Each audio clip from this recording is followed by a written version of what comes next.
most startups, in fact, fail because they're a solution looking for a problem. Well, if we start with the most recent one, actually, I just came back from a week of sort of recuperation in Istanbul. So I just went for a week to get some sun because it was raining here, to get some sun and some warmth, and also to be able to focus on me and do some online work.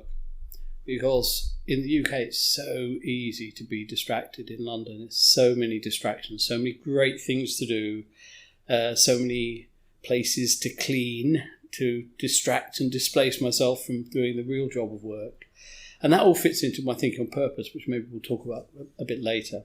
So I came back from a week in Turkey, very refreshed, replenished, re-energised, and having completed a whole batch of work, only to find that there's another couple of batches come in, which is great. You know, it's all money, it's all work, it's all interesting stuff, all vastly different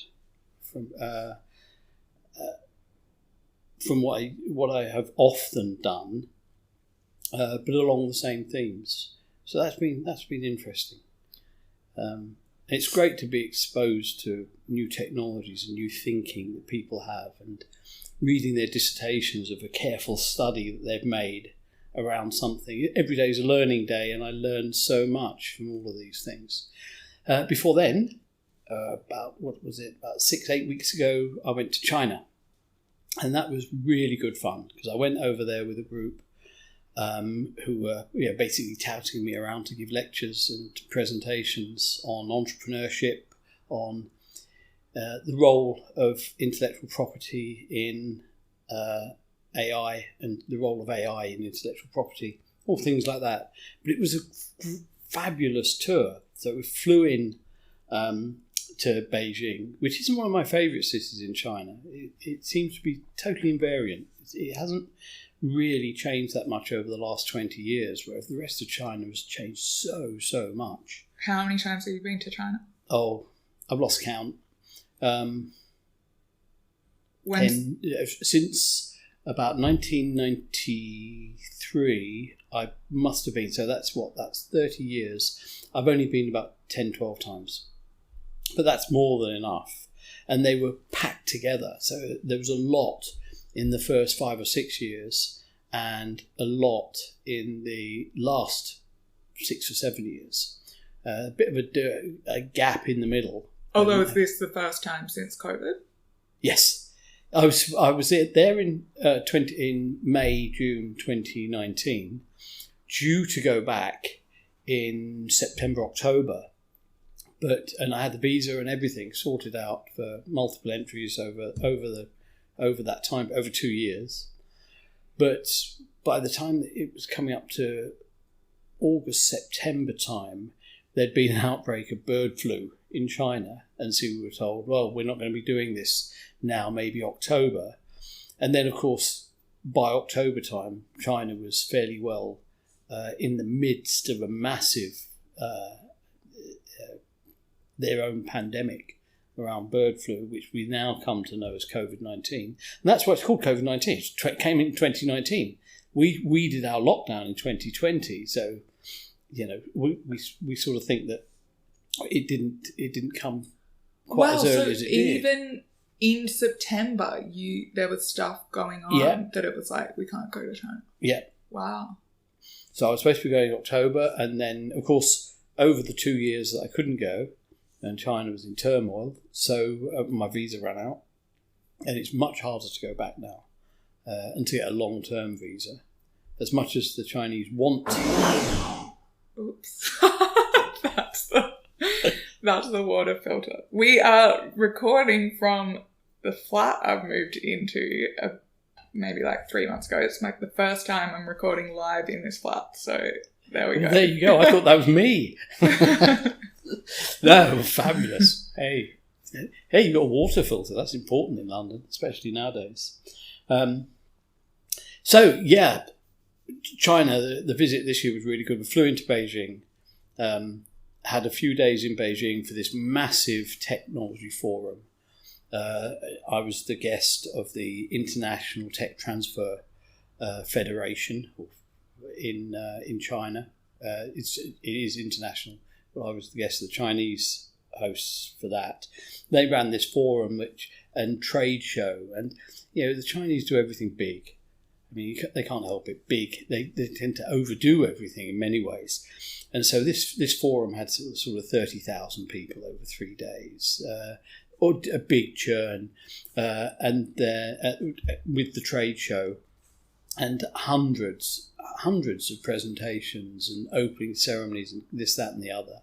I think in the time that I was there were 23 opening ceremonies over 3 days, and I had to attend and speak at several of them. That was all good fun. So how big were the audiences you were speaking to? Anything between 60 and 300 or 400. So that was fun. About intellectual property? That was mostly about entrepreneurship at the forum, and technology transfer and the role of IP in tech transfer, how to deal with technology transfer groups in universities in the UK, how it differs in China. What does that mean, technology transfer?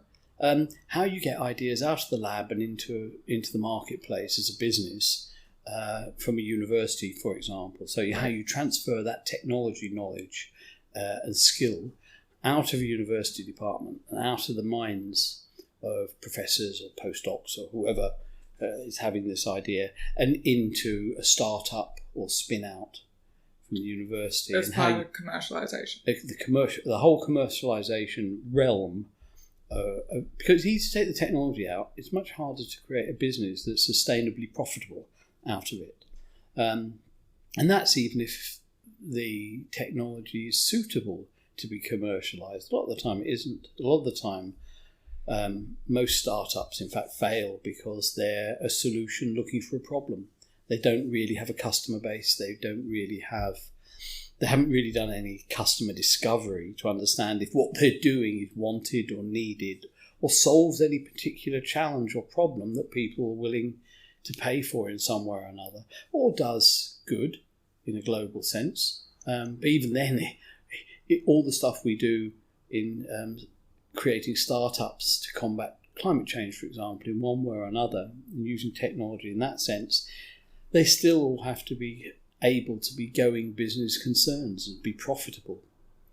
Yeah. And you see, the UK, we expect all that to be done with very little government stimulus. There are things. Innovate UK runs innovation competitions, so you compete for grant-type funding or loan-type funding at very good rates. Whereas in China, nearly everything is state-funded. And so you have huge state-funded enterprises that won't fail, that don't have this thing called the Valley of Death, where you just haven't got enough money to keep going in the early stages of developing your business before you can get private investment. Well, the Chinese don't have that problem because the state steps in and plows money into stuff, and they don't allow things to fail. But they choose what they want to prioritise. They do. They have, the Chinese have this long-term strategy. I think they're into their 5th or 6th strategy, 20 or 25-year strategy. And that includes a variety of technologies and what they want to develop and how they want to commercialise it. So they have these forums all over China, and they have entire cities devoted to technology and technology development and technology transfer and commercialisation.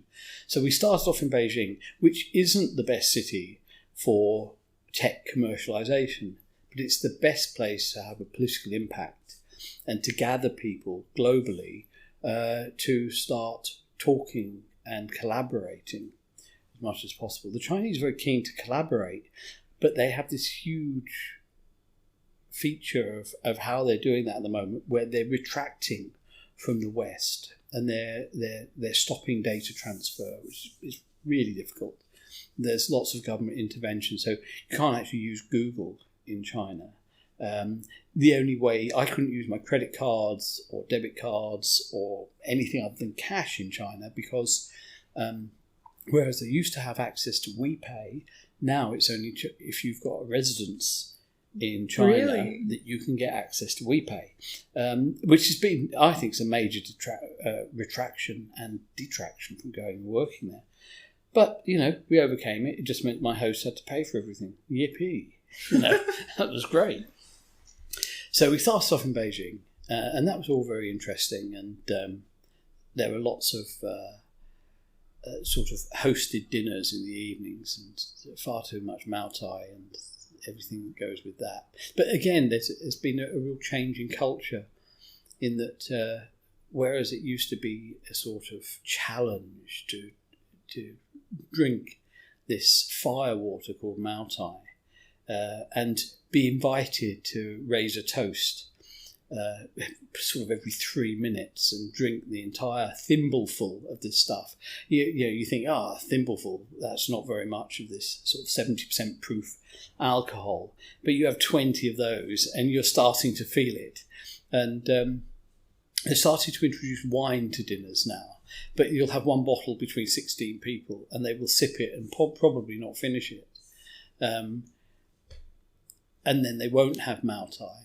Or they'll have Mao Tai, this fire water, as it is. It's like drinking schnapps or Slivovitz. Slivovitz, I think, is what it's most like.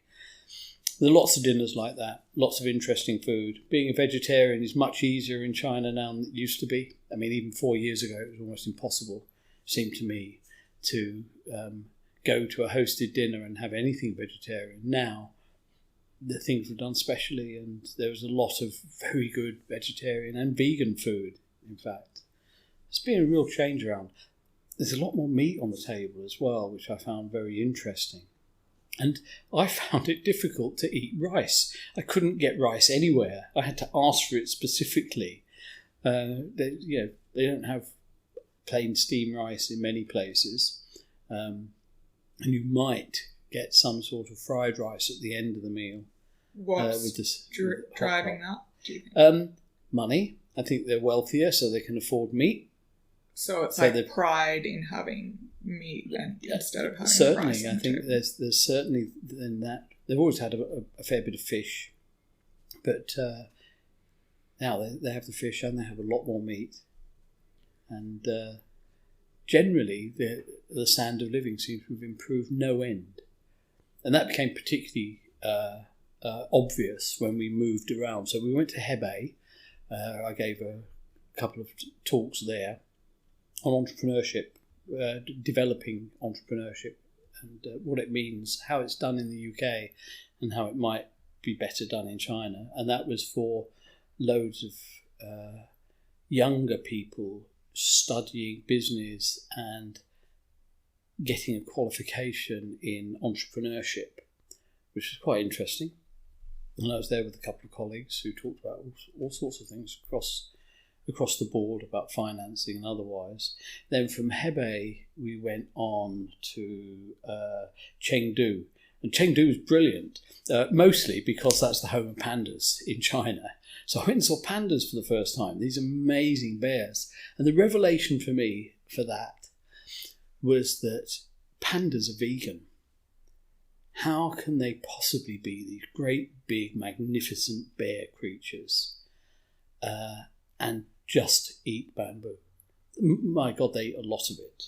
And their fangs that can peel the outside of it and chew through it. I wouldn't like to be on the other side of those. I'm sure they could bite through an entire arm and not even know it. Where did you see them? In Chengdu, in the Panda Park. There's a whole huge, very naturalistic panda park, full of bamboo, of course, where they have a lot of area to roam in, toys to play with, trees to climb. Yeah, it's just fabulous to see them. It's not something you get to do very often. And we saw red pandas as well, which are weird little things. They generally, because we're so familiar with your standard black and white panda, from seeing them on TV and films, that the red panda looks like some sort of space alien creature in comparison, even though they're not very much different in looking. And of course, I saw the panda who was the inspiration for Po in Kung Fu Panda. So it was based on real pandas and real movements and everything that went with that. But that was the highlight in Chengdu. Then I did the same thing in was next. Nanjing was next, and I did a healthcare forum there, which was quite interesting. Hearing about healthcare startups in Nanjing, heard from 20 odd of them, and had the opportunity to mentor a couple of them for a short time because they want to come to the UK, and maybe in a month or so's time one of them will be coming over to start up in Oxford.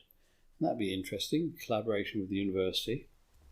And Nanjing is a very forward-looking city, so I find it quite fascinating to driving around. Nanjing has the largest shopping centre in the world. Unbelievable that a lot of Chinese cities are peons to consumerism. And Beijing's got a huge area of markets and massive superstores. But this superstore was something to behold. It must have been a quarter of a mile long and getting on for a third of a mile wide and a few hundred metres tall. Floor upon floor of massive shops. And in the basement there was a water park that was just enormous. The whole place probably could have held 250,000 people. It was unbelievable. And do they have Western shops there? Every kind of shop you can imagine. Like the luxury stores? Yeah, lots of luxury goods, lots of ordinary goods, lots of chains, lots of Chinese-made luxury goods, loads of food stores and food halls. The ubiquitous Starbucks seemed to be on, 5 of them on every floor. It was just huge. You could actually live there. You could very easily live in the place. God knows why you'd want to. Yeah, no, you wouldn't see daylight, especially if you went up onto the roof. That was a sight to behold, and actually a bit depressing. But the Chinese are, they're very strange about doing stuff. We went to lots of places which were pilot development zones.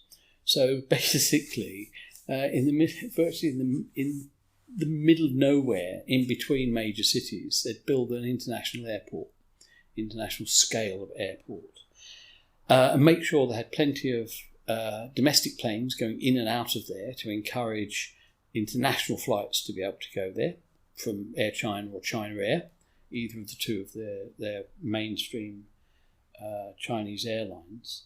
And then they'd build a development zone, which is like a mini city around it, and fund these state-owned enterprises, what become state-owned enterprises, to be there and develop. So you have this massive pharmaceutical company that grows at an incredible rate from a relatively small size over a short, 3 to 5 to 7 year period, into a massive conglomerate, and effectively paid to be in this particular region for regional development.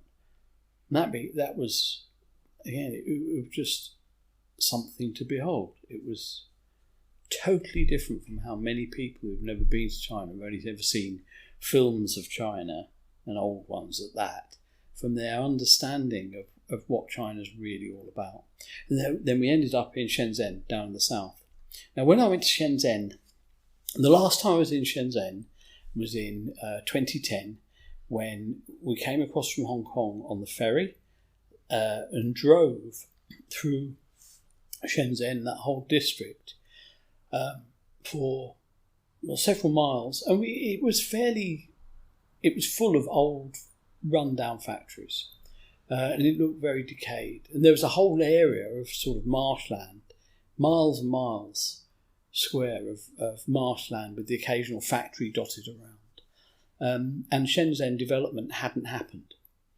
Then in 2011, the government decided they were going to form this new city called Shanghai on the edge of Shenzhen. And it is like a space-age city now. All the buildings are new. It's incredibly green. There is so much greenery that they've put in. It's solar-powered, wind-powered, doesn't use fossil fuels at all, as far as I understand. It's got several centres for entrepreneurship and commercialisation, including a huge one for youth entrepreneurship. Excuse me, just needs a mouth of water. And it's quite amazing and very get-go.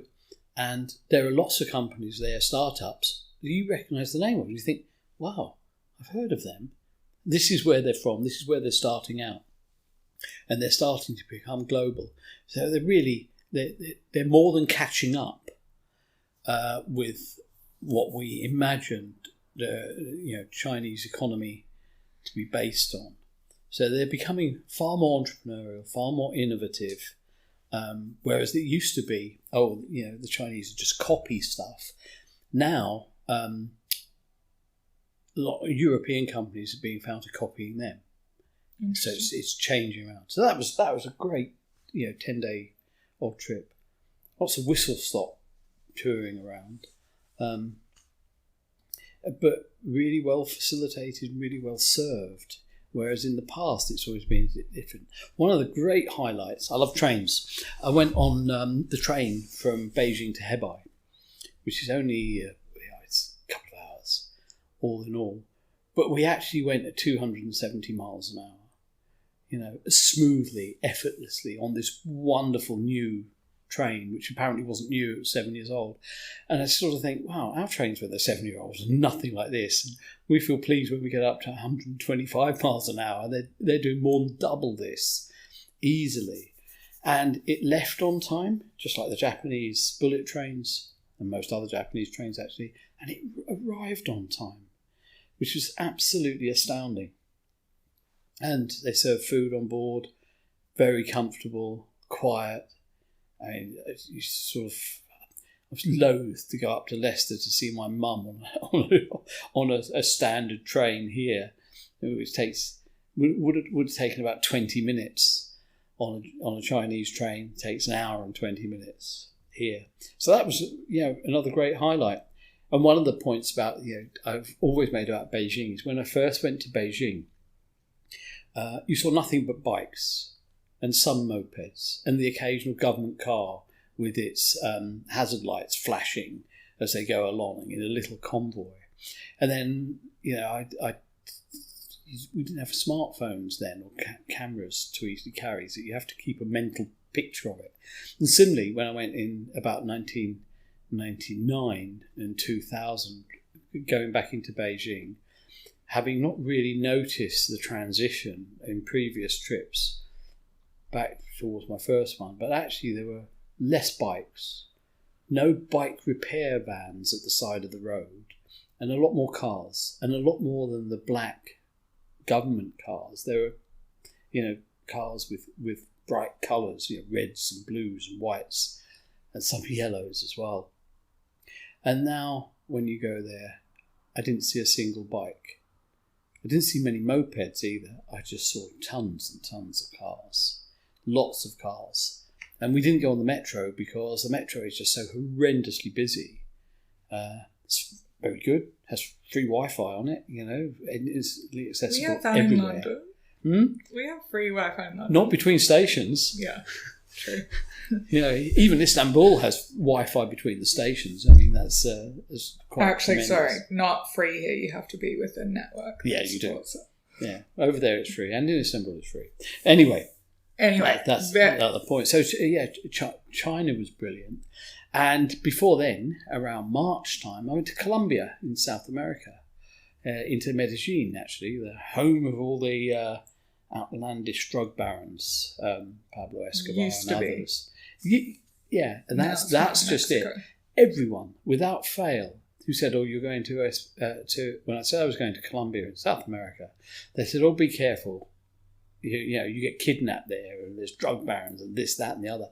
Their image, and this is generally a view of people, and why it's so important that people travel, and why it's so important that people fly to far away, to far off places, is because travel really does. It broadens the mind, deepens the soul, and gives you a real picture of what the world is all about. An updated picture. Exactly. Not just what you've heard from the 80s. Exactly. And not one. I used to describe Russia when I used to work in Russia. People would say, "Oh, isn't it?" They would have this black and white John le Carré spy image of Russia. as if all you ate was cabbage soup and it was all black and white and dreary and you were followed everywhere, which you might well have been. But it was so outdated. It was outlandish, actually, and derogatory. I think mostly people who haven't travelled are derogatory about foreign countries and overseas, and their image of it. Their image of China often is, people who work in rice paddy fields with wearing sampan hats and very backward, and they just make cheap rip-off goods. It's totally different from that. And the same was true for Colombia. I was over there mentoring 3 Colombian startups as part of one of the mentor team for the Royal Academy of Engineering's Leaders in Innovation Fellowship program. Fabulous 6-7 month program that helps collaborations between UK industry companies and startups with overseas startups in Romania and Vietnam, where else? Colombia, various places all around the world. Anyway, I got Colombia. 3 fabulous startups, 3 young entrepreneurs at various stages in their careers. One who just started, one who was almost a serial entrepreneur onto his second big project, and one who was halfway through. It started out, been going for a couple of years, and it was really exciting and really interesting.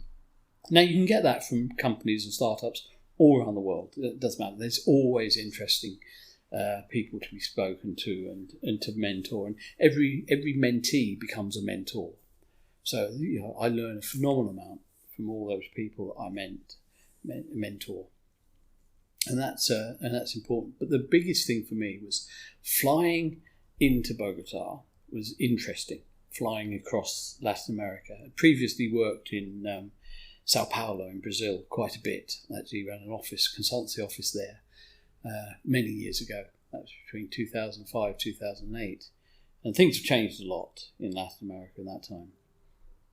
But it was really interesting seeing the landscape and just how big and beautiful it is. Flying from Bogota into Medellin was a real treat. Flying over green after green after green, very mountainous and hilly, sparsely populated landscape. And when you look down, you realise, actually, that green could be avocados or it could be coffee. More likely coffee, although Colombia produces a huge number of avocados. And there's not a water issue in Colombia. They most of their power comes from hydroelectric power. They don't have a water issue like North America does, or Mexico and California, in growing all their almonds and nuts and avocados when they're such vast users of water. But flying into Medellin and then taking a taxi from Medellin Airport, which is up high, down around the outer circumference of Medellin as it sort of spirals down, you get to look over this space age-like city. It's amazing. It is not what I expected at all. I had been, I'd seen all sorts of films, recent films, documentaries about Medellin, and they didn't really highlight quite how modern the city has become, and it has generated a huge number of big companies and quite prestigious buildings, and actually has a centre for entrepreneurship with lots of outposts. I think there's 14-15 outposts all around Colombia from Medellin. It's called Ruta N, based on Route N, which is the one that goes all the way from south to north of Colombia up to the States. And it sponsors, and part state sponsors, part company sponsors, startups. And it was a real revelation that, this is happening everywhere in the world now. It's not that we're falling behind, but we're not quite as developed as we might like to think we are in terms of helping people develop entrepreneurship. We have lots of programs in the UK, maybe in Europe, but certainly in the UK, which I know a bit better. We do a great deal towards it, but we don't put as much money or as much effort in as a lot of other countries are doing, especially those that are up and coming. Because Colombia is a low to middle income country, has had a very difficult political situation for many, many years, and has been hoist by the fact that it's been home to the drug trade, and still is to a large extent, possibly the largest producer of cocaine in the world still. It's just done differently. And it is also one of the largest producers of coffee in the world. The interesting thing about Colombia, and one of the things about Colombian coffee, is because of the terrain, it has to all be hand-picked coffee. You can't get machines. It's not like in Jamaica, where huge areas have been cleared to be flat and high up on the mountainside. And they're not that high. I mean, coffee needs to grow above 1.5 kilometres up. I think the places that I visited were between 1.7 and 2 kilometres up, so you're above cloud level a lot of the time. But, so there hasn't been the need for innovation technically in the coffee industry in Colombia. So it has just been a very manual labour. And you often think is one of the things that drives innovation and drives entrepreneurship in innovation as well is requirement need for some technology solution to be better than the solution you've got at the moment. But that just isn't the case with coffee. It would be pointless to develop a machine to try and pick coffee at the rate that humans can pick it, because the terrain is so uncertain. You just couldn't get a machine unless you had a drone. Yeah, flying. Yeah, some sort of drone. And then you start to think, well, how much investment do you need, and what does that do to all those people who pick coffee? So I went on a coffee tour. It's a sort of lifetime dream to see where coffee comes from. I love coffee, and all sorts of ways of making it at home. And it was great to actually pick beans that I could then take through the whole process and roast beans and then grind them and drink them over the period of a day. Now, of course, there was a bit of a fudge in there because drying the beans takes a bit longer. So I just put my beans in with the drying beans and then took some of the dried ones out. But it was really fascinating to see all the different stages and how well developed it is, and how by hand, again, hand and eye of experts, the coffee is sorted and graded and priced and then sold.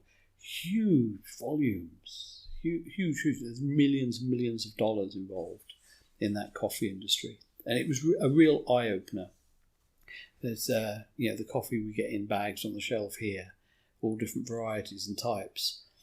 Just how much effort goes into it, and what a natural resource it is. It's quite remarkable. But the same thing with avocados. I had my first real avocado in Colombia. It was huge.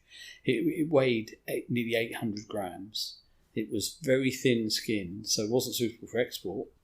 Unlike the small Hass avocados that you get, that are thick skinned and can be ripened on the journey. These things would go far too quickly. It's really tasty. Food in Colombia was fantastic as well. It was very, very well suited. Of course, very meaty again, but most people don't eat a lot of meat. They eat a lot more rice, a lot more beans, a lot more vegetables, plantains, bit of fish. Yeah, fabulous plantains. That was wonderful. So that was Colombia, all been eye openers. But one of the interesting aspects of this recent travel, compared with my travel of yesteryear, because overall I've used to travel. I felt like I travelled for a living, but I've visited and worked in 43 different countries around the world. Highlights are, I love working in Japan. I love working in Tokyo, and love working in Nagasaki. They're fabulous places to work, doing all sorts of things. Wonderful cities. There's so much to do and see, and so different in terms of culture. And culture, of course, has changed since I first went to Japan, to Tokyo, where you would see people in the centre of the most popular Japanese areas, the old Edo realm, Tokyo buildings and places. You'd see women in kimono all the time. Now you barely see that at all. I learned the best place to stay was in some of the hotels that were either in or very close to Geisha District, because Geisha District is also where all the sumo stables are. And I love sumo wrestling. I think it's a fabulous sport to watch, very interesting. And you can get up early, 6 o'clock in the morning, go for a run around Sumo District, Geisha District, and you'll see the sumo starting to come outside to train. And you'll see all the geishas walking home, which is really culturally very different. So Tokyo has always been a favourite place, and I look forward to going back one day. Is 43 is the total number of countries you've been to? Yeah. I thought you might have been to more than that. I guess you just have more exotic places on that list. Yeah, I've been to lots of them, lots of times.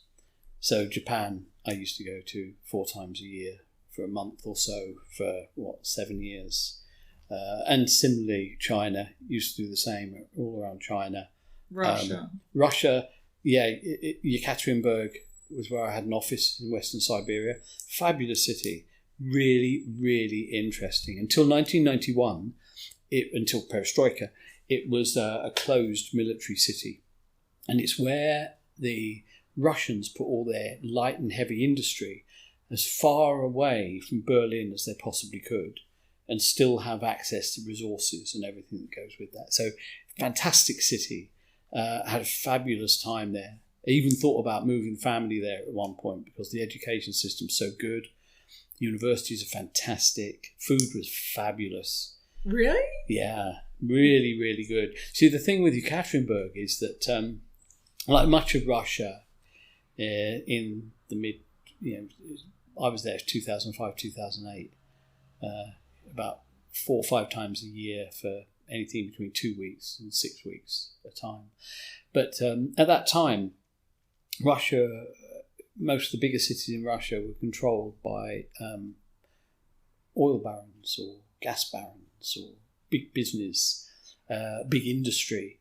And so in Yekaterinburg, there were lots of very, very wealthy people who would have the best sushi flown in every day. So you could go to a sushi restaurant that wouldn't be outlandishly expensive and have some of the best sushi in the world. Fantastic restaurants. How do you spell it? I want to see where it is on the map. Yekaterinburg.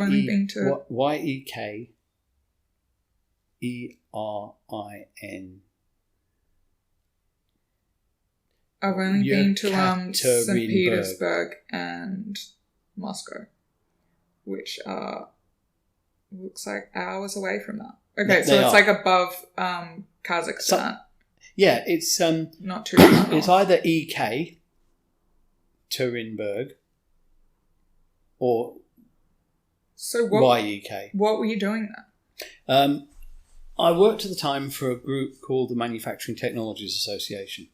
They are the people who support trade of all those companies that produce machine tools and the cutting tools and accessories that go with them, machines that make machines. So if you've got a car, it's been made using machine tools, lathes, milling machines, grinding machines, all those sorts of things, and the associated accessories.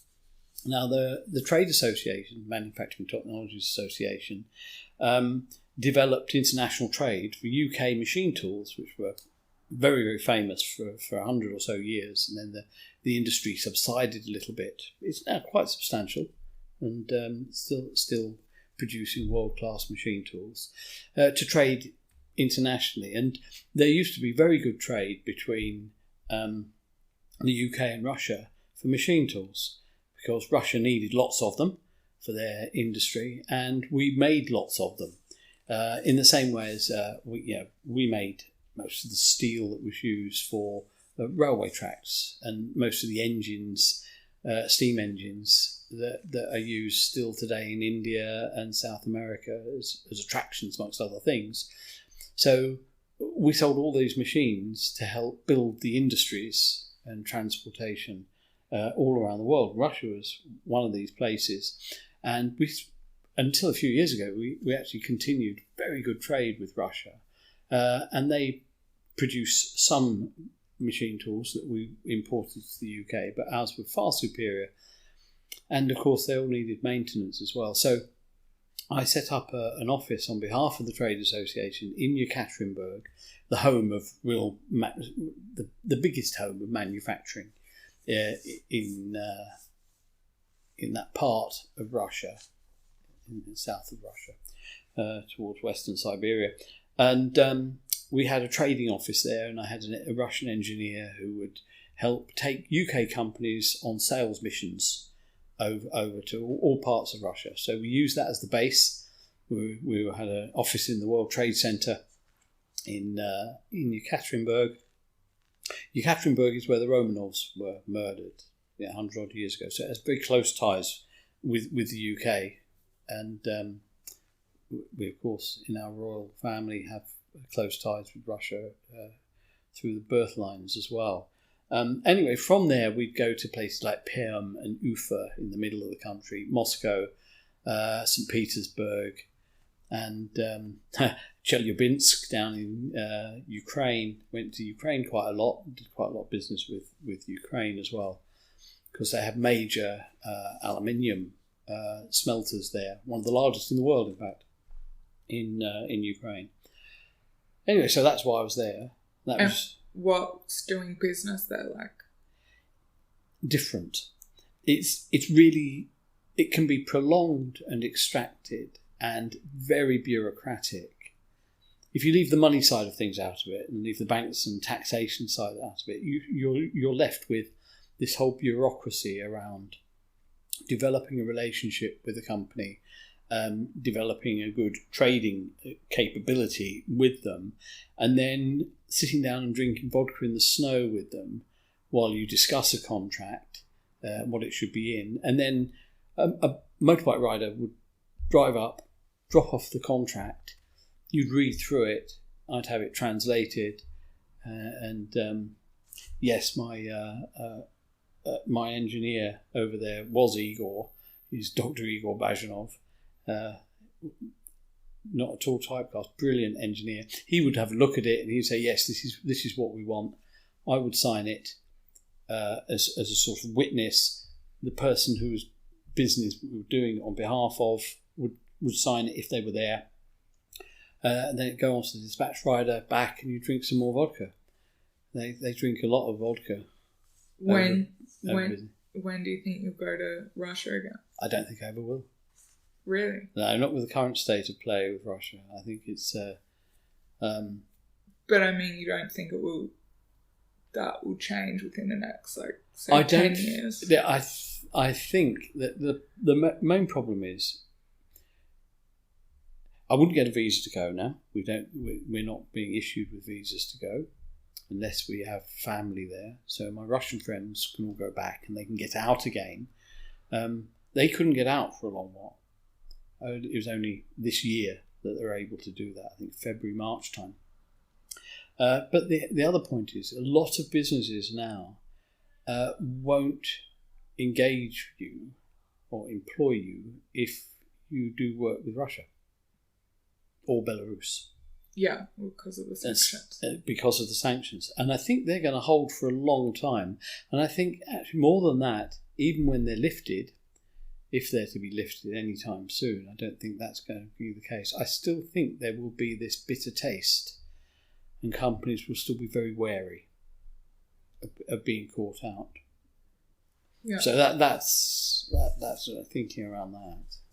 Okay, so we've talked for 45 minutes and I haven't done the introduction yet, which I was just going to say that what we talked about on the last episode, which was how you grew up in East London. It was basically the story to get to the point of you developing the lab-grown diamond under De Beers. So we talked about how you grew up in East London, what your childhood was like, and then, you know, studying at uni, doing a PhD in nuclear physics, all lots of interesting stories. But one thing I wanted to ask you about was, you said this moment in your life that really stands out is the moment you were with Harry Oppenheimer, who is the South African, I think he was in the 10 wealthiest people in the world at that in his time, and maybe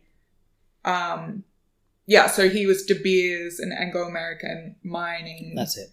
The Oppenheimer family developed and expanded De Beers as a mining company and Anglo-American as a mining company and lots of other things company. So at one point Anglo-American, owned, I think they might still, but owned Boschedal Wines, for example, in South Africa. They own several safari parks so that they can preserve them, and so they weren't ripped down, built on, mined on, or anything else. A lot of what the Oppenheimers did actually was very liberal and was about supporting growing South Africa. They were great South Africans. Harry, in particular, was a great South African. The whole Oppenheimer family dedicated to South Africa. So much so that actually, it's around 15 years ago, Harry had passed on by then, and his son Jonathan has taken over. Nicky Oppenheimer has taken over, and Jonathan has taken over other parts of it, Nicky's son, so Harry's grandson. But they actually took all of De Beers' main entity and put it into Botswana. They had a company there called Debswana, and it was that where they put all the money, all the diamond trading and sorting is run from Botswana. That's what created the modern Botswana and made it such a wealthy country and has supported so many people. It really is all about supporting South Africa. But that moment you spoke of is, when you go to interviews and people say, what's been your greatest achievement? And people often say, my kids and how well they've done, or do people say that? That's not your achievement, what your kids have done. I know, but people do. Honestly, they see their family as being a great achievement. Mine actually was meeting with Harry Oppenheimer and Gray Fletcher, who was the sort of co-founder of Anglo-American, and giving them private viewing of all the stuff that I'd done. This was on February the 15th, 1993. So I've been running the project for about 3-4 years, and I'd taken it to an amazing place. I'd done my best work, I think. By the time I was about 34, 35, I'd done the best work I've ever done. Because they basically employed you to see if you could figure out how to make a diamond in the lab. That's it. Yeah, to make one by this new technique that had been postulated but no one had ever done, which was using low pressure gases excited to very high temperatures to sort of rain diamond crystals onto. It involves a lot of energy, right? Well, not a great deal. You do it in a microwave-based system, so you could do it in your microwave oven in theory. Doesn't involve that much. Only a few kilowatts. Nothing like as much capital investment required, or energy, or big engineering as the existing high-pressure, high-temperature systems. Now, those systems are great big metal-based presses that have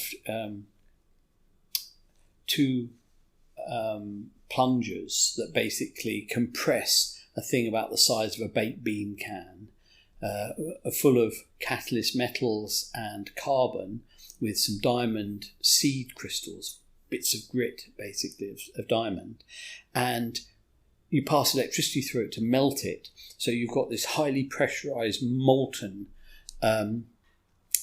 baked bean can under and the pressure is 60 odd tons. So it's like 50, 60 cars piled on top of this thing to emulate what happened in a volcano millions of years ago. Oh, so that technology already That existed? existed in 1956, 57. Asea Brown Boveri in Sweden came up with it. I think General Electric came up with it first. De Beers were close second to them. Now, that's really inaccessible. It involves a huge amount of engineering development, massive requirements for novel materials like big, huge tungsten carbide containment rings, extreme metals engineering, and just not available, and a real careful art in growing this stuff that actually was very easily distinguished from natural diamond because it contained bits of the metal catalyst, it contained nitrogen, and even when you remove the nitrogen made it yellow, made it instantly distinguishable from natural diamond. And even when you got the impurities from the catalyst metals that accelerate catalyze the reaction, and you took out all the nitrogen to produce something that was colourless and effectively clear, you could still very easily determine that it wasn't natural diamond. Whereas the process and it involves you need to have some diamond. Yeah, you do. In order to produce natural single crystal diamond, you have to have a seed crystal. I invented this process called culturing, where you take a seed crystal of a particular crystallographic orientation, as it's known, and then develop the process, invented that gaseous process to effectively rain down diamond in a gas form to crystallize on top of this. So it replicated what it saw underneath. It was just like culturing a pearl in many ways. And that's now, if you go and buy a lab-grown diamond, it will be made with that technology. Yep. You can buy high-pressure ones. They're a lot cheaper. You can get bigger ones, but they are going out of fashion. 80% of the world's diamond is in fact man-made, but not made by the lab-grown technique, by the high-pressure technique, and used for cutting tools and grinding tools. So when you see the road being sawn with a big saw blade, that is actually a diamond-encrusted blade. It uses diamond grit, as it's called, which is grown from graphite powder, actually, in one of these big reactors, these big presses. And it's grown by the ton now. I mean, there's huge amounts of produced. And this can also be taken and compressed with some catalyst materials into an ultra-hard, what's called compact diamond. It's polycrystalline, it's not single crystal, it's jet black. It can be shaped electrically because it's been formed using metal catalyst binders that you can cut through. And it's used in those machine tools that I was talking about, to cut and grind and shape all the components we use in cars and planes. In fact, although this room's unusual, there isn't actually anything in this room that hasn't at some point been touched by industrial diamond in its creation. Huh. Which is really interesting. If you've got a mobile phone, one of these things, I'm just holding up an iPhone, its screen will have been machined using the diamond that I invented for industrial uses. And so, it's been all pervasive. Diamond is a strategic material. It's in your life everywhere. You can't get away with it. But one of the big problems with natural diamond, and it's becoming an increasing problem, and one of the reasons why I wanted to work on this project in particular, and I kept it secret for many years, was that a lot of natural diamond around the world is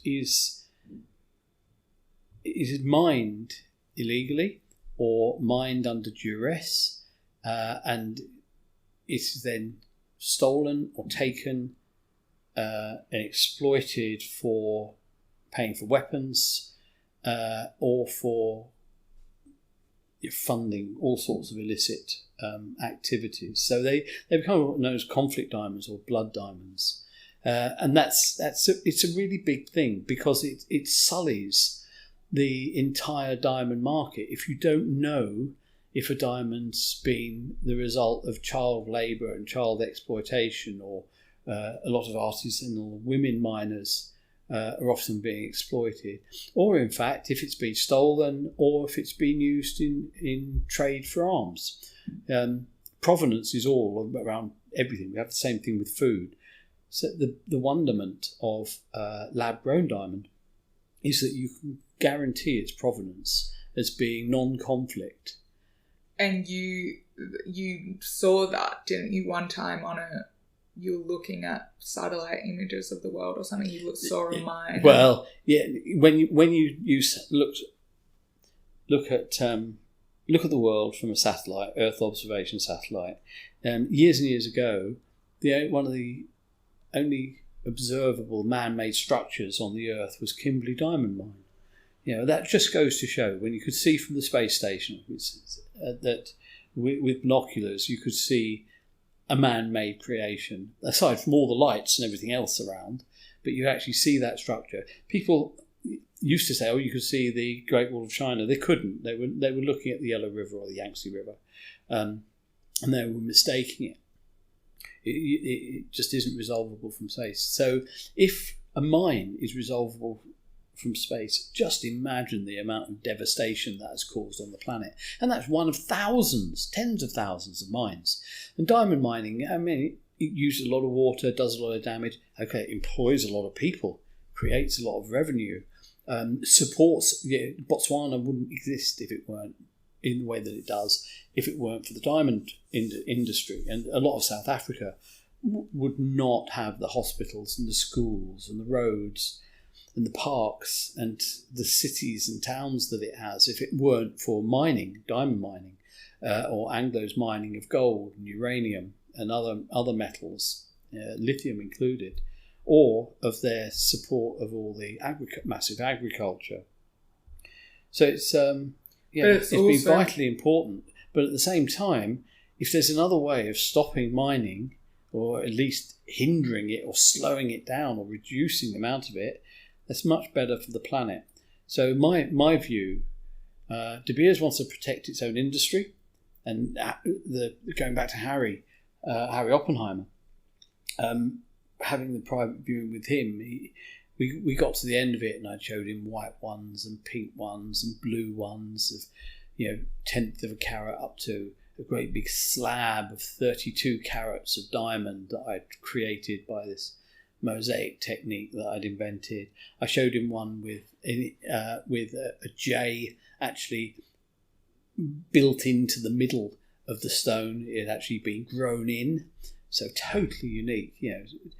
All these things. And he came up, and Gray Fletcher was looking horrified, and Harry put his hand on my shoulder and said, "John, I've seen the future and I don't like it."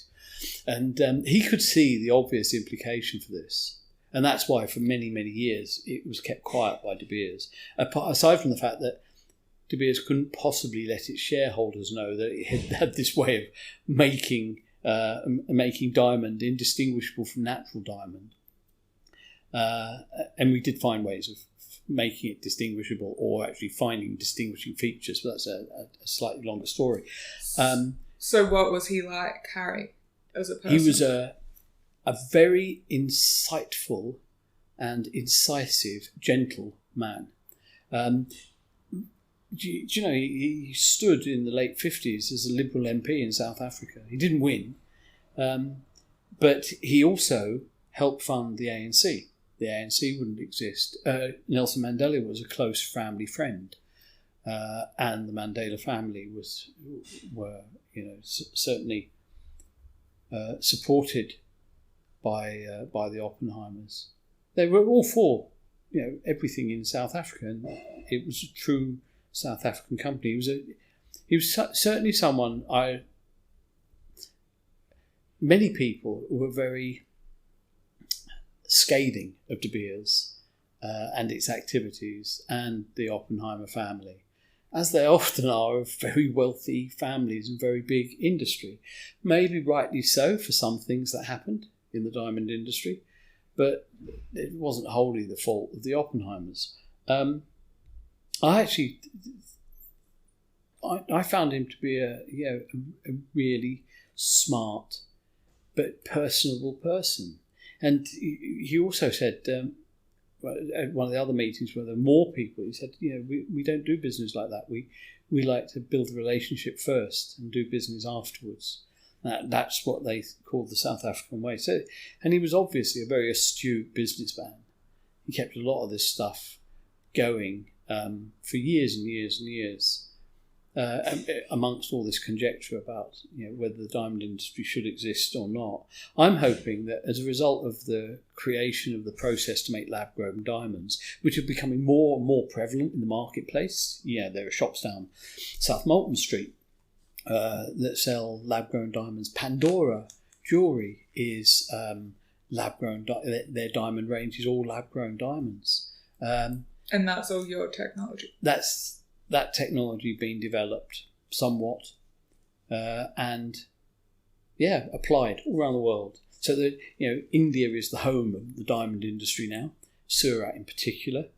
I think it's something like 98% of the world's diamond marketing and sales go through Surat in Gujarat. And they've got 150,000 diamond cutting lasers and probably 200,000 manual diamond polishers or people who work in the diamond creating industry for natural diamond. And of course that's home as well to many companies that are producing lab-grown diamonds with hundreds of machines using the technology that I initiated. So it's quite all right to say I was the first person in the world to ever make lab-created diamond of any sufficient size that could be cut. And of course, it was a battle between me and the researchers in De Beers at the Diamond Trading Company who were looking for ways of detecting this diamond. And nowadays, of course, the stuff is so pure, can be so pure. In fact, some of the material that I produced way back when, 30 odd years ago, was used in the discovery of this thing called colour centres, or NV, nitrogen vacancy centres in diamond, which is what it now has been developed into a material suitable for using quantum computing. It's such high purity, both crystallographically and chemically. So amazing advancements have come down. But what I'm hoping is the big effect on mining is that within the next 40, 50, 60 years, the next few decades, mining is limited to, diamond mining anyway, is limited to only larger stones that are not really cost efficient to make as a lab grown. So things above 5 carat cut stones, 10 carat raw stones, and the coloured stones, the rare coloured stones for the ultra wealthy, for the people who can afford all these things, and everything else is made as lab created diamond. That will do immense good in terms of reducing the amount of mining and excavation. But how will it? Because don't you still have to mine the same areas to find, you don't know where those stones are going to be? Well, there are ways of actually detecting the size and shapes of diamond in the ground before you take them out. In fact, before you crush them. So there are some mines that never produce large stones. And we know the geology of an area. There are some mines that produce very large stones and more large stones than smaller stones. There are some mines that produce particular shaped stones, like Zhuaneng mine produces cubes, cubic shaped stones. And there are some mines that produce predominantly coloured stones.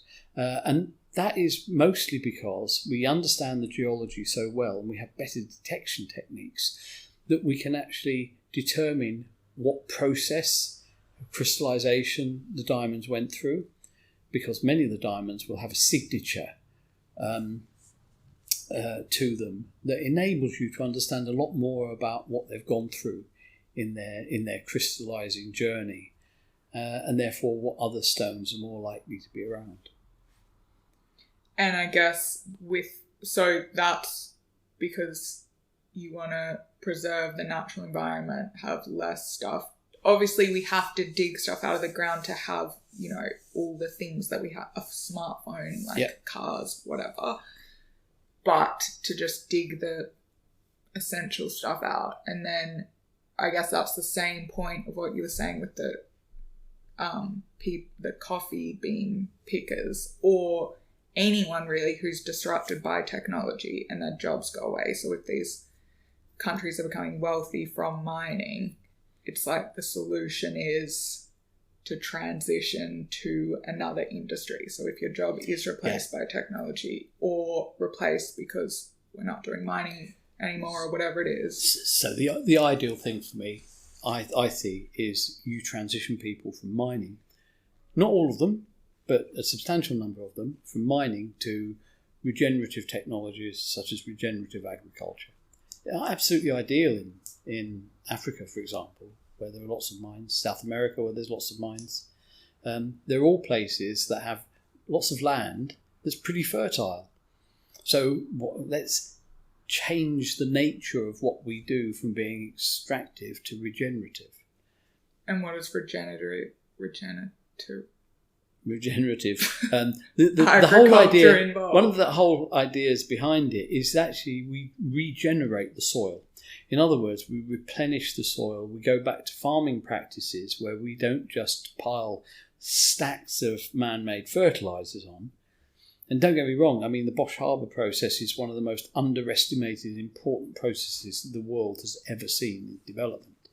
We wouldn't exist today if it weren't for developing that way of making ammonia for nitrogen fixation for use in fertilizers and explosives. Because basically there's going to be no way to feed this amount of people with before fertilization. Well, we did used to do it, of course. We used to import guano from South America, from Chile. And around 1910, 1908, 1910, 1911, around that time, and earlier actually, there was a political will against Germany being able to import guano. What's guano? Bird shit. It's basically huge amounts of bird shit, very high in nitrogen, phosphorus, potassium, from the birds of South America. It used to be imported by the tons and tons of it as fertiliser, natural fertiliser. We used to use, cow dung and other stuff, which was basically a much lower grade fertiliser. It's fertiliser all the same. And so when Germany was stopped from doing that, they needed to find a way of supporting their agricultural industry.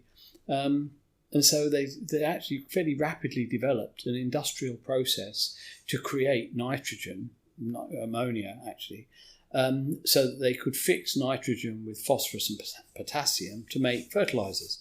Of course, nitrates are fantastic explosives as well. In fact, Alfred Nobel invented his explosives from the Bosch Harbour process, using the Bosch Harbour process.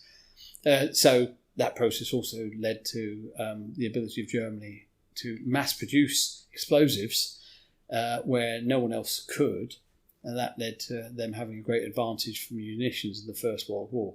So, stopping them mining guano might have had a major impact on the First World War, certainly the longevity of the First World War, because of this knock-on process. It's amazing. Yeah. Why were they stopped from importing it? It was the politics of the time, actually. Not quite sure. There's a fabulous book by Jared Diamond called Guns, Germs and Steel, and I think it's in there, as I recall. It's got quite an old book now.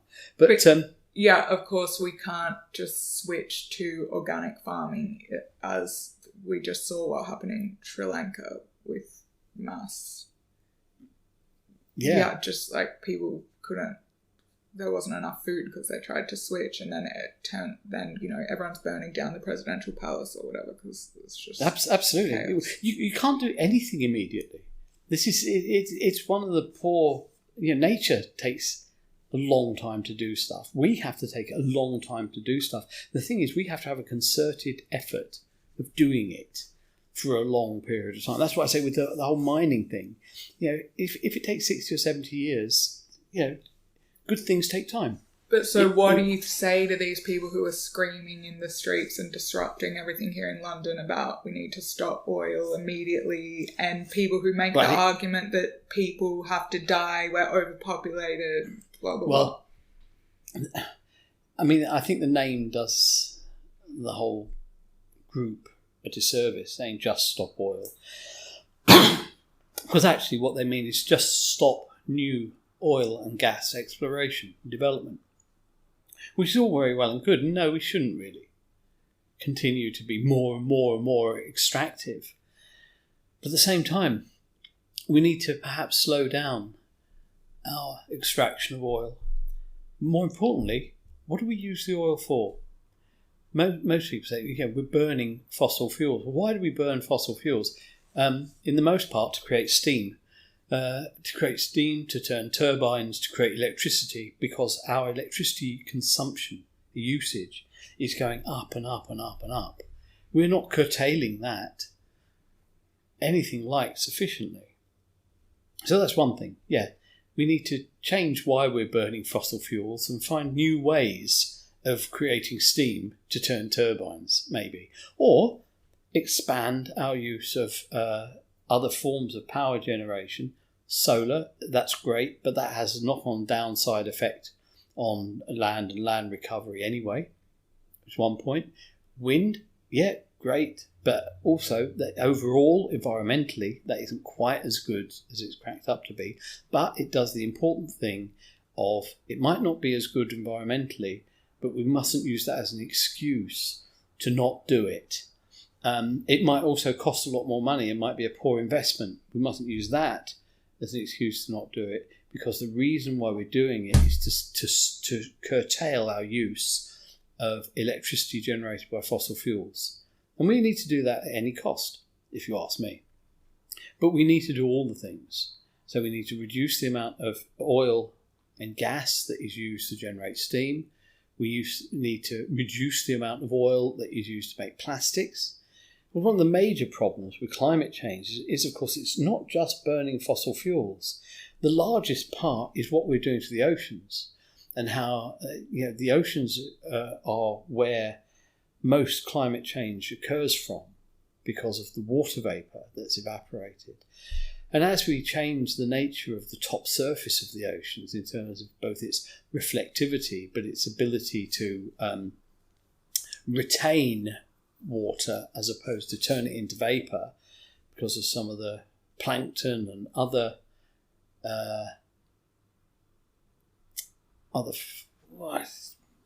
materials that are naturally generated on top of the surface of water, actually slow the release of water vapour. And of course, water vapour is the biggest greenhouse gas of all. It's far more devastating in the atmosphere than CO2. CO2's second to that, and then of course you've got all the other gases at a low level, methanes, nitrous oxide, and so on. But water vapour is a major problem. So we need to get all the plastic out of the ocean, restore the oceans, but also de-acidify them to some extent as well, so that we can actually control the climate better through the amount of water vapour that's in the atmosphere, not just the amount of fossil fuels, carbon dioxide generated. We need to do lots of things. I mean, there's this fabulous book by Stuart Brand years ago called Project Drawdown. Don't know if you've ever seen it. It lists about a huge number, 39, 50, 60 different things that we can do that can slow down, even halt climate change, man-made climate change, quite considerably. It's worth looking into. Go and look at Project Drawdown. See, the top thing is actually reducing the amount of electricity used in air conditioning. It's a massive, massive, massive thing. Then, of course, we've got the reduction in quality of life for a huge number of people. I live in a place where we don't need air conditioning. Wow. My dad. Last summer was pretty unbearable. Oh, yeah. Well, this summer at points has been fairly unbearable for some people around the country. But, compare that with 48 degrees every day in Dubai. When my dad lived there, that was unbearable. You do die very quickly, especially if you don't have access to water. And even when you do have access to water, those sorts of temperatures, your internal organs start shutting down after a time. There's nothing you can do about it. You need cooling. And so, who am I, who are we to say you can't have that because the world mustn't have your electricity usage? What maybe we need to do is start to find better ways of generating the electricity that uses.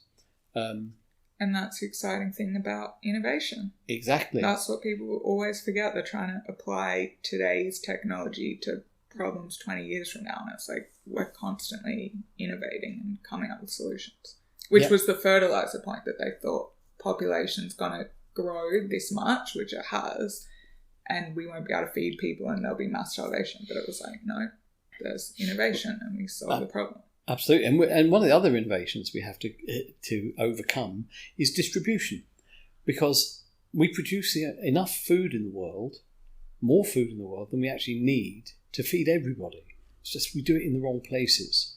Massive surveys of food in Europe and the Americas, and nothing like enough in the Far East in some places. And then what we tend to do is take the food from the places that most need it and import it to the places that can afford it. And we need to overcome that barrier and start saying, no, we need to help countries be sustainable in their own right for the number of people they've got, not leave entire tracts of Africa in poverty and hunger-stricken strife because we take the food that they grow there and flowers they grow in Kenya or wherever for consumers in Europe and the States. I mean, it is paid for, at least. It's abhorrent, actually. We have milk. We burn fish here. We destroy fish because we've ruined our fishing industry. Why don't we just freeze it and give it away? Because the economics don't work, presumably. Yeah, well, this is why I think sometimes we have to forego the economics for quality of life globally. Who pays for it? Governments should all get together and do it. But where do governments get their money? From our pockets. Yeah, so they do anyway. They give foreign aid. They give it in the form of money. Some people say on the streets, with homeless on the streets in London, say, for example, I'm very hungry. Will you buy me a sandwich? They don't want money. They want a sandwich. So why don't governments consider? I know this is naive, economically and politically, but why don't governments get together and say, look, we've got an excess of fish and you've got loads of avocados. Can we swap the fish for the avocados? Take the money thing out of it and do it at a government level for all governments to collaborate for improving the quality of life globally. Yeah, but it's just, look at how when you're listing these are the problems of the future, it's like, the main problem is we might blow each other up before any of these things become problems. Like, good luck we're in talking about Russia and Ukraine. We're always finding excuses to say no. And I think it's time that we asked of our politicians, of our major businesses, to say, this might economically not be such a good investment, but actually it's investing in the planet. It's investing in people on the planet. So why doesn't Larry Ellison and his Oceans Project and all the tens of billions that he's got to give away to preserve the oceans say, right, I'm going to give you $30 billion to spend over the next 5 years to clean up the oceans. Don't expect anything back.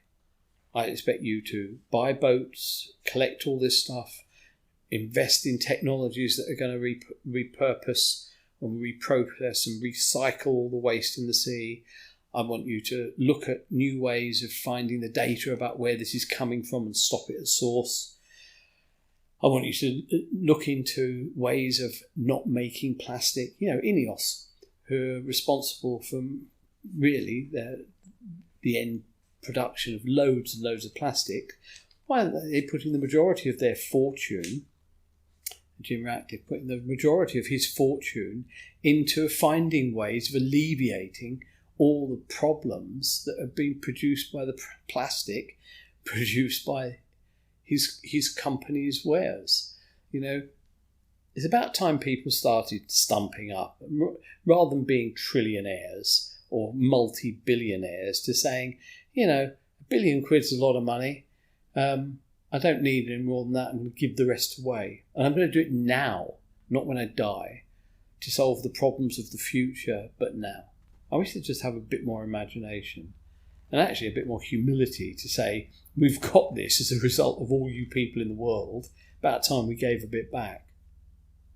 Giving everybody a dividend. Yeah. I know, it's really naive, really politically naive as well. But that's the sort of, we should be dreaming like that. We should be asking more. I think Don't you people think? No.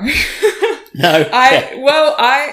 I see people who do a lot, and I think my values are freedom, so people should be free from government intervention, free to do, I mean, this is what we're going to talk about, purpose, is to find what their purpose is, fulfill it ethically, like not exploiting people, but fulfill their purpose. If they end up accumulating wealth, that's up to them to decide.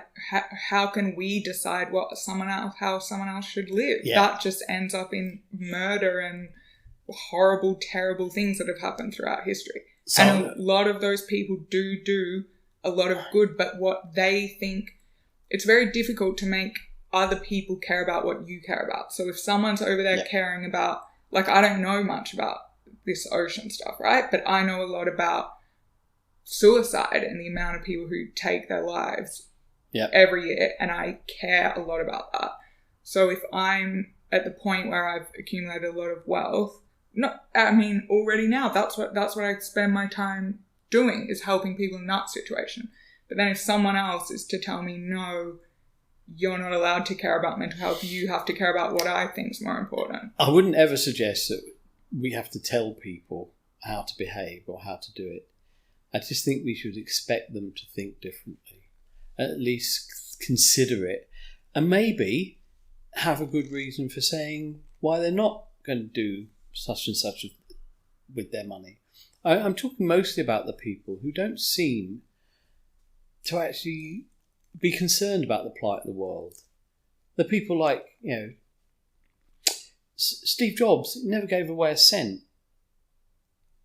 You know, his family are now starting to give. But it's well known. They have to declare what's given away, and his family are now starting to give away a lot of that money. But it could have been done just think so long ago. So many people have so much money that when you've got the top 1% of the world owning nearly all the money, there's something wrong with that in my mind. Now, I'm not saying we should tell them they should be dictated to and they don't have the freedom to do what they want with it. I just expect more of people nowadays, given the fact that they've made their money on the back of mass devastation of the planet more often than not. Not in all cases. I think you have to be very careful, and it's just situation by situation. Yeah. And you don't know what someone's doing. No one, hopefully they're not, it's actually not, you know, someone who's walking around saying this is all the good I'm doing for the world. They're probably, you know, usually people, you don't need to talk about the good you're doing. You just keep that to yourself, and that's your own private thing and your own relationship with the universe or God or whatever that can all be kept private. Absolutely. But I just think very, very dangerous, awful things have happened in history when people try and tell other people that they can't have money, and then you end up... I'm not saying that you tell people they can't have money. It's a little bit like the situation of what I talk about when I talk about people who haven't travelled, who have this black and white view of Russia. I have that sort of black and white view of finances and big money because I have no relationship with it. I hardly ever come across it. And when I do come across it, I come across people who, quite frankly, I expect more of. Not Harry Oppenheimer. No, he did great things, but he did amass a fortune. I think when he died, he gave his grandson, Jonathan, $23 billion. South African rand, maybe. No, $23 billion. It was a huge amount of money that they then used to buy back De Beers to give to Botswana. So they did great things. There are a lot of people who do a lot of great things. It just seems to me there are also a lot of people who don't do anything.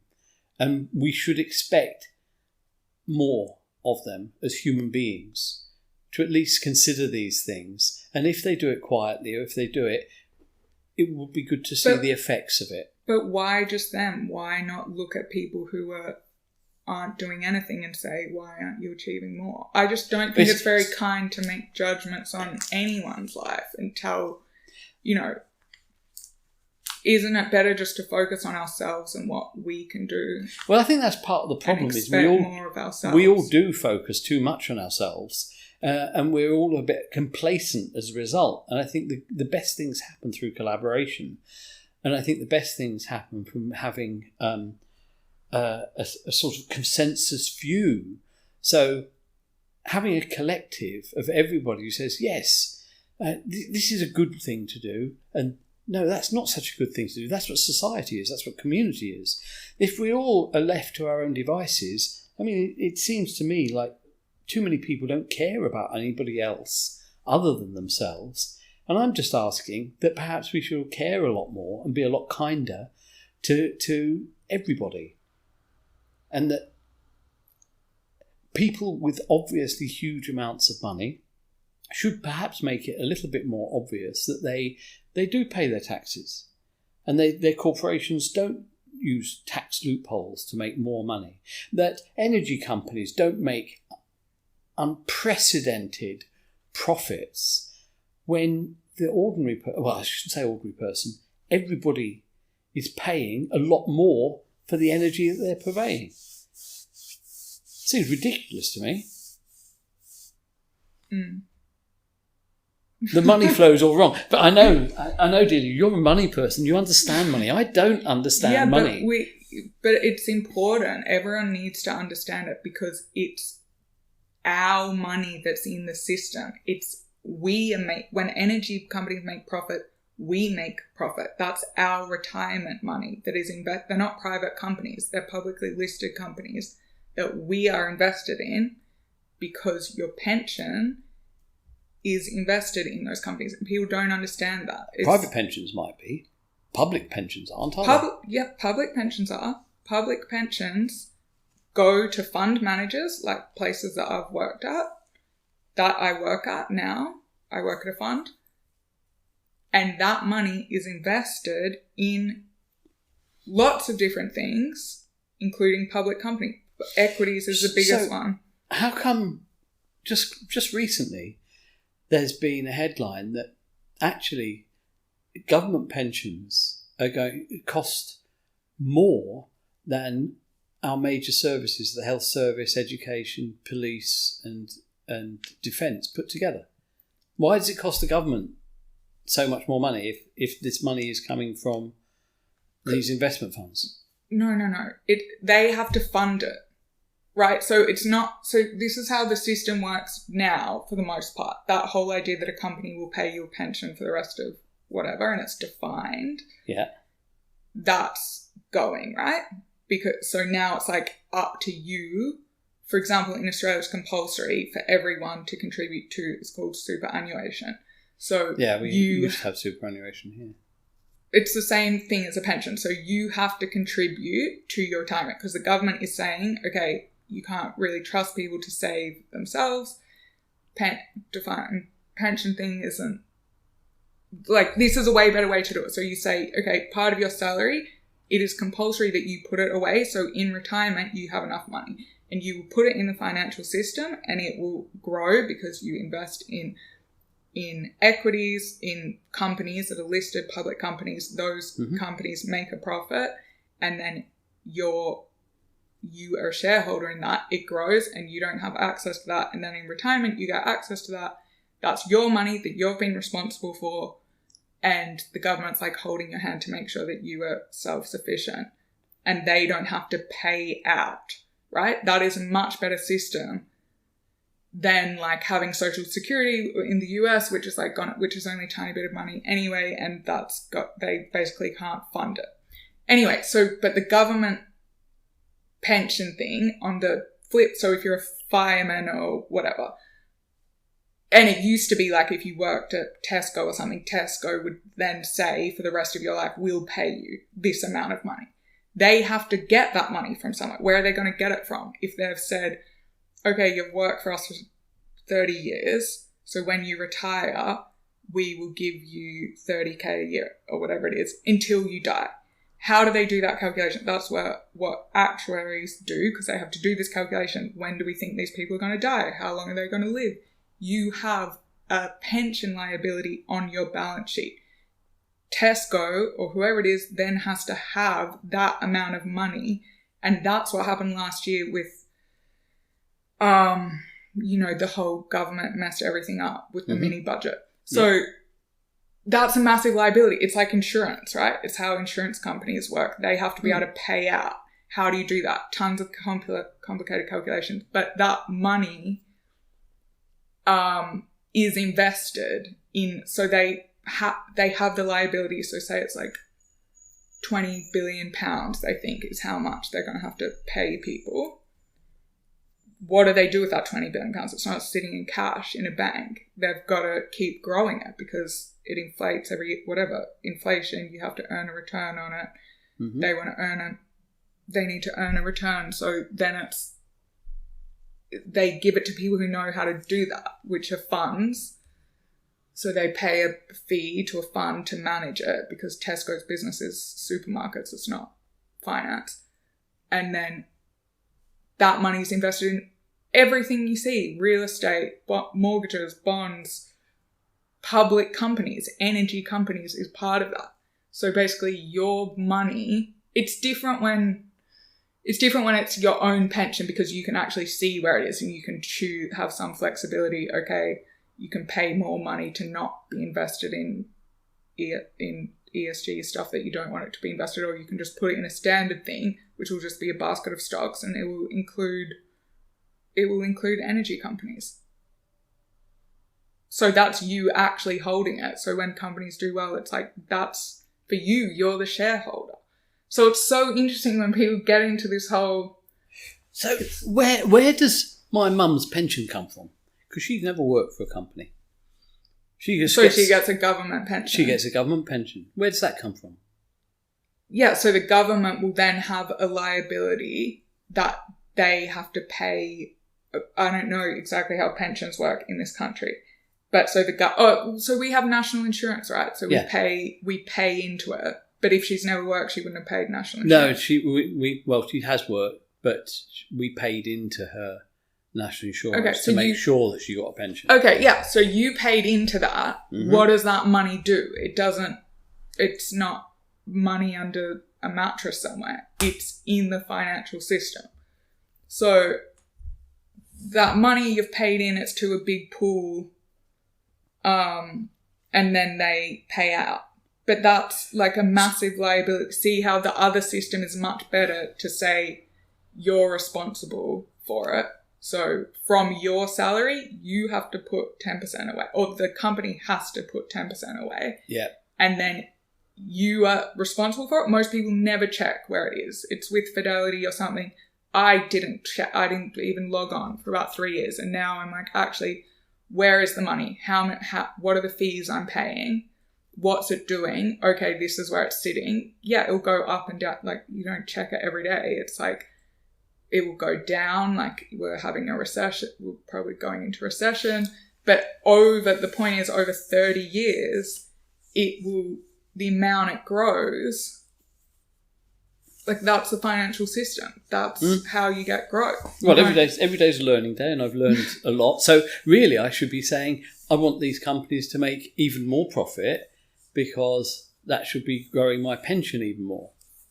Yeah, and because it's good for our economy, because this is how we work in our system. We don't have the government controlling everything, taking everyone's paycheck, like in communism, and saying, okay, we get to decide, no, you want a car, you're not allowed one. You want to go to a restaurant, you can't. Everyone gets the same thing. Like, we value freedom and being able to buy what we want and do when we want. Yep. Yeah, absolutely. And so part of that is, okay, well, we need to innovate, and that's why innovation's so great, because it's like you're building things, you're creating. Oh, that's why it's absolutely essential. We're solving problems now and of the future. And that creates wealth for our societies. It will create benefits, improve quality of life. What I'm saying is, it shouldn't just only create wealth, or shouldn't create super wealth. There should be a balance in terms of quality of life improvement, and not just for the sort of locale and the people around that area, but maybe everyone in the world.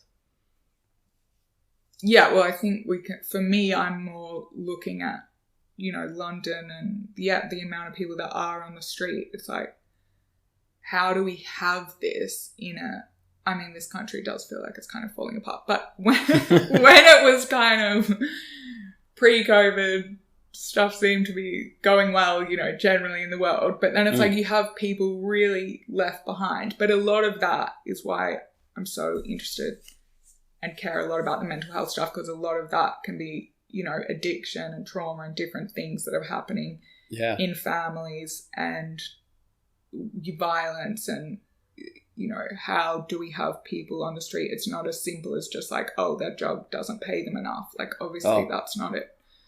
It's a really complicated scenario, and I think it is falling apart a bit. And we don't, and I think a lot of people are entirely complacent, and they go to sort of go back, retreat into their own, well, I'm all right, Jack, sort of area. But it actually doesn't work, because you need social cohesion. So even in my situation, when I'm saying people should have freedom and people can accumulate wealth, of course you want to look after everyone in society, because it makes the experience worse for everyone. Obviously, if there's crime, if there's poverty, there's crime,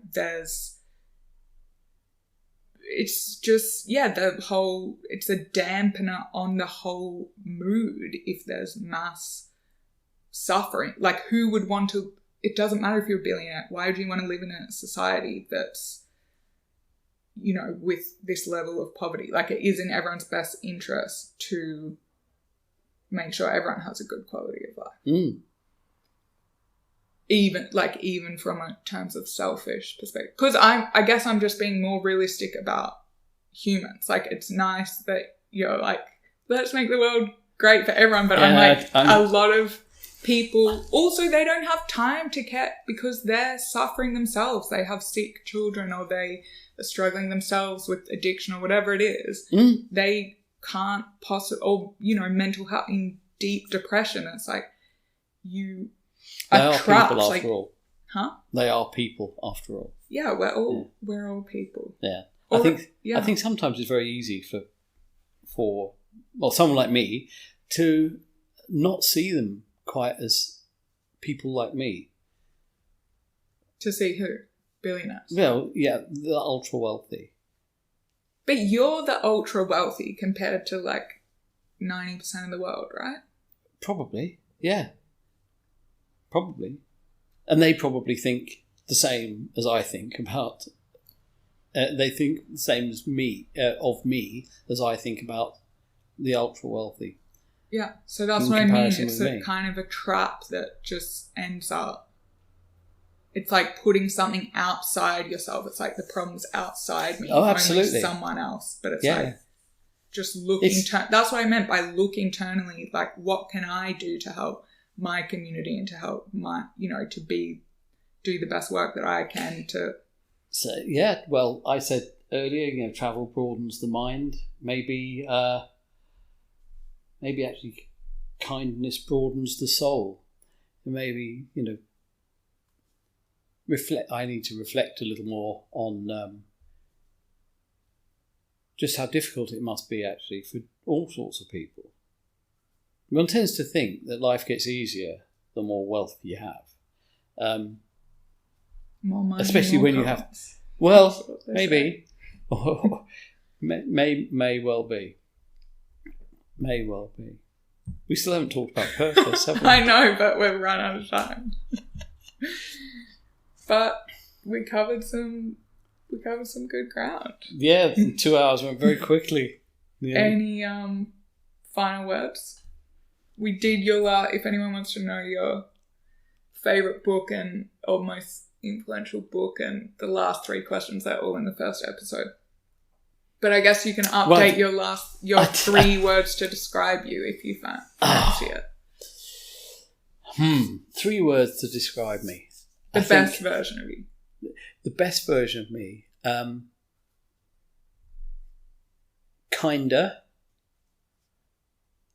adventurous, and loyal. Great. And my new favourite book, well, a book that's been extremely influential, has been The Museum of Innocence by Orhan Pamuk, who's the Turkish writer, Nobel Prize winner.